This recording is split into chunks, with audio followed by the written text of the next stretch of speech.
If you can drop from an 8 to a 7, you reduce your chance of cardiovascular disease by halves, right? So these little small changes that can be made can mean you get to live longer, it's quality of life, and length of life.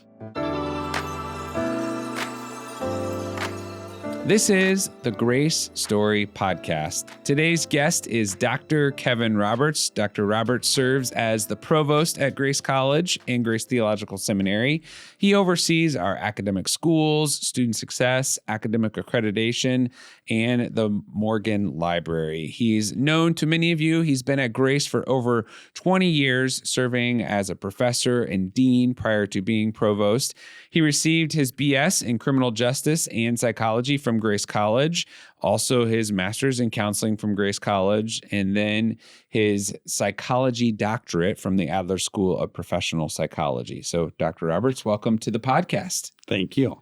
Let's talk first about how you got to Grace in the first place from somewhere in Western Illinois, right? Right. Yeah, I grew up in Western Illinois. I didn't grow up in a believing home.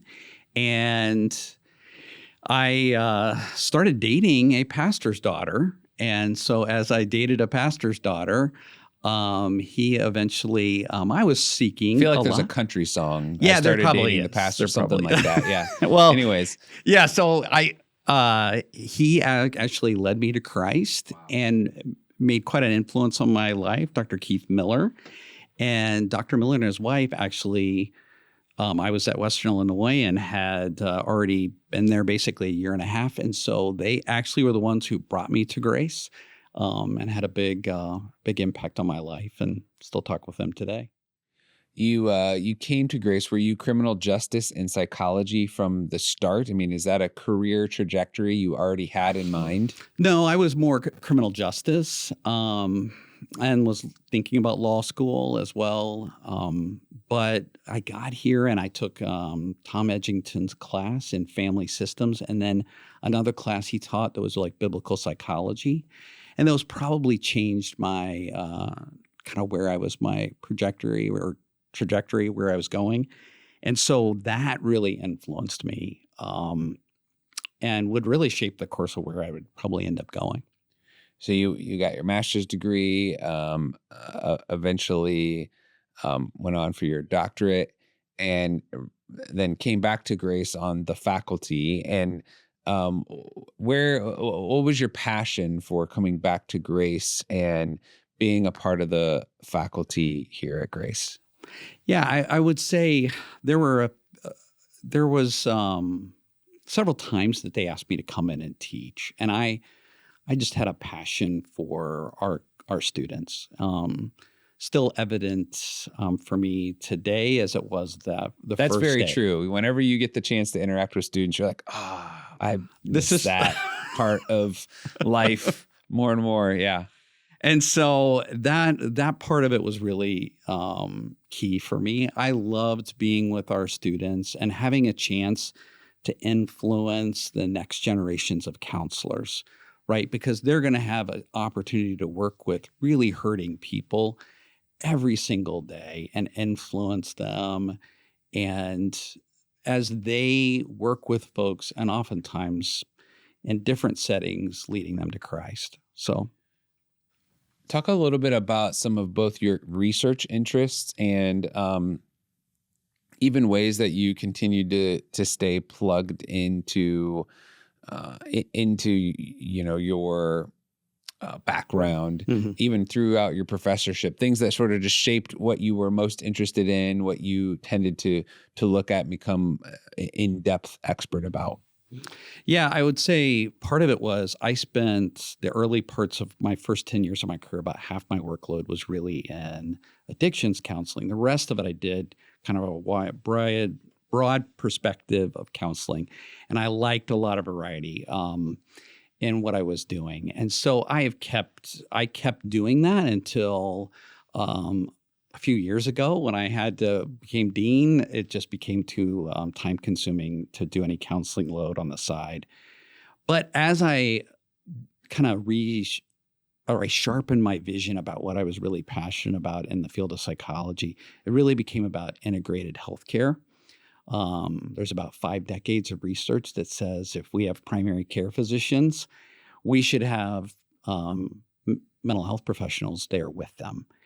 And the evidence is abundantly clear that this makes a significant health benefit for all patients, and it reduces the total cost of healthcare by around 30 or more percent, depending upon the study. So these are really where I really sharpened my vision of things I was passionate about. I remember you teaching me about recidivism, essentially people going back into the hospital fairly soon after already being in the hospital, and the cost of that to the hospitals. But if you sort of insert some mental health training, counseling, assessment with patients, that rate goes down, like you said, pretty significantly. Yeah, we're often a reactive healthcare system in the sense that, we can choose any diagnosis, but if you look at COPD, chronic obstructive pulmonary disease, people who feel like they can't breathe, well, of course that's going to present with anxiety, right? And sometimes that's not really something that needs to go to the ER, but we're frequently going to ER for things like that.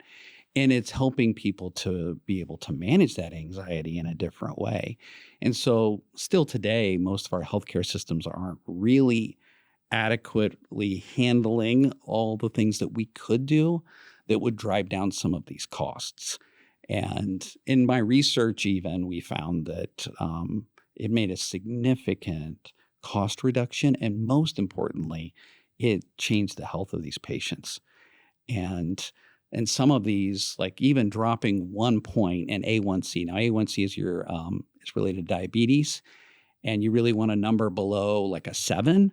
If you can drop from an 8 to a 7, you reduce your chance of cardiovascular disease by half, right? So these little small changes that can be made can mean you get to live longer.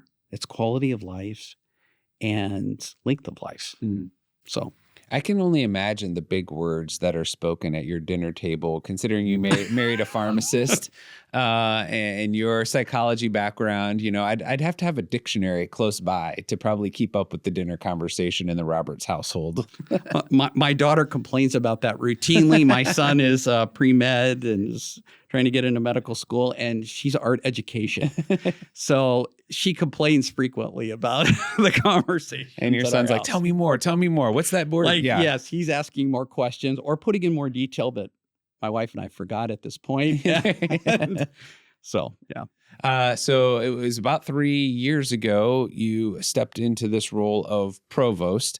It was a month or so prior to me starting in the role of president. And I'm interested in having you share a little bit about both why you took the role and your vision for the academic and faith integration of everything we do educationally. And one of the huge benefits to me of having you in that role is, my background was not as a professor and a dean. And so, you understand that world so much better than I do. And it is what we do.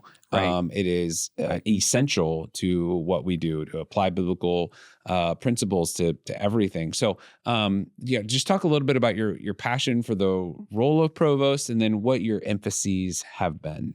Okay. So I would say, first of all, a quality Christian education, I think, has to have 2 really key components. One is, I think we have to expect more from our students than another student at another more secular institution. And here's why. We not only have to be excellent at what we do, but we have to do that in a way that integrates our faith.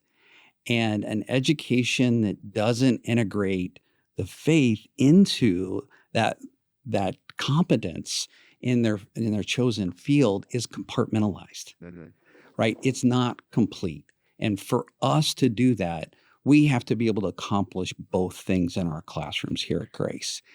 And that needs to be what drives us. It needs to be the foundation for which we teach, to see the world through a Christian worldview. And that means that we're actually pushing oftentimes our students harder towards excellence and to be, I think, from an outside world point of view, I want our students to be even better. Um, so that's the first part. Do you want to give me your second question? Yeah, sure. So, well, and I think I want to double click a little bit on that. Just, our Christian faith is not an excuse to not be excellent. In fact, it is an impetus for excellence. And It it's is. one of our core values is excellence. Right. And we believe the Bible, it calls us to excellence. Absolutely. And so we want to be we want best nurses, best doctors, best business professionals, best psychologists who happen to also be Christ followers. Right. And that's actually the fuel for their excellence. And I've appreciated and some clear evidences of that are accreditations the last number of years, right? Right. We've been pursuing that. All of our accreditations, we've got the max amount of accreditations. So, I mean, what a blessing that is. These are high mountains to climb, and oftentimes with just incredible amount of detail. But we've went through every major accreditation in the last 2.5 years. And in doing so, we've been able to achieve all of them at max level. So that's a credit to our faculty who work so hard at this. And we couldn't do this without our excellent faculty. And that God has really blessed us with those. I want to hit a little bit on the excellent faculty thing because that's been something you have been passionate about. One, both increasing our number of faculty, especially in particular areas. So I'd be interested in having you speak about that. But then also equipping our faculty. So talk about both of those things, sort of the desire to increase the number in particular areas, and then ways you're going about equipping faculty. Yeah. So when I took this role, one of the things I really wanted to do was pour into our faculty as far as their own development as teachers. And so we have a program that next year will be our third year where we're really trying to pour into improving everything we do in the classroom on an ongoing basis. And we've started an Office of Teaching and Learning that helps us narrow to a point how we're going to do excellence. And so that has been a big emphasis. And inside that has been things like faith integration and cross-cultural competence. And how are we going to interact with AI in a meaningful way? And so we've really tried to pursue excellence in all ways. And as our president often tells me, right now we're about getting better at everything we do as we pursue excellence. And that's what we're trying to achieve. And that has been a big part of our recent push. We also shared with our board recently, I think, we've increased the number of full-time faculty maybe by 20% ish over the last number of years. Why and where? Yeah, so we've really been narrowing in our focus as far as where future careers are really headed. Now, that all starts with having a strong liberal arts core, yes. Right? As an institution, we really got to have a strong liberal arts core and a biblical foundation. But from there, looking at some of the careers of the future, we have narrowed our focus a lot in the School of Science and Engineering, which we formed 2 years ago. And we've added several faculty members in that school. And so as a result, we've put a lot of emphasis in those types of programs, all the sciences, whether that's health sciences, whether that be anything, behavioral sciences, and on down the line. Across the board, we're trying to start to put resources in those areas, and we're seeing growth in those. So, for example, in our School of Science and Engineering this past year, surpassed the School of Behavioral Sciences, which was always number 2 behind business. They surpassed them as the second biggest school, which I would say probably hasn't happened in 30 years here at Grace. It just goes to show again, where there's future career opportunities, and certainly we never want to dilute the liberal arts core, which helps ensure every student is is a thinker and a writer and can communicate ideas and can wrestle with challenging ideas from a biblical perspective. But then layer on top of that, a professional degree that helps them enter into fields where they can make a good living, where they can provide for their family, where they can make a significant impact. And I appreciate that vision that you've brought to the academic realm, and then just improving the just excellence of what we provide, which is both in hiring quality faculty and then providing them every opportunity to improve their craft. And we have excellent faculty who are just getting more excellent, it seems, by the year. And I'm so thankful for that. One of the ways that you've also pursued excellence is your vision for centers, and building up centers across campus that just sort of put on display the excellence and makes a real world impact locally. So talk a little bit about kind of your vision for centers. Which ones do we have? What do they do? How are they similar? And what's the impact of them? Well, I think our community has seen the impact, especially of the Lilly Center, under the leadership of Dr. Bosch. And that center has, seeing over 12,000 students a year from our community talking about water quality and a variety of things and educating elementary schools up and down the line. Profound impact on our community. And that was really kind of the impetus for this, really, because it shows how we can really reach out to our community and make a difference. And Grace, one of our primary goals is to be really engaged in our community in a meaningful way. And also, we want to demonstrate the excellence we do have. And so we've started 2 other centers, a Center for Literacy and Learning. And I don't want to steal a thunder. They'll have more research, I think, will be completed. They've been on the podcast, so they have more research coming late this summer. I'm guessing we'll know a lot about their first full year doing this. But they've had over 90 students in the center, and the outcomes look very, very promising. And they're getting demands and requests, and their impact on our community to help students take that next step in their education where maybe they were a little behind. A lot of times like 3rd, 4th, 5th graders. 3rd graders right now. We're 3rd graders. In the summer, we're providing camps. Those filled up super fast. And because this is foundational for kids' educational experiences to become strong readers early. And so that center is already making an impact, and other people are already asking, how can we get involved? Yeah. Right? So very positive there. And then our Center for Movement and Wellbeing, which is running classes, doing assessments for our community and helping young athletes being able to perform better. There's so many opportunities in that center as well to impact our community going forward. And what's sort of a similar vein in all of them is research-based, right? So we're ensuring that it aligns with the research that's out there, but also we're conducting research through the centers. Yes. It employs and utilizes students.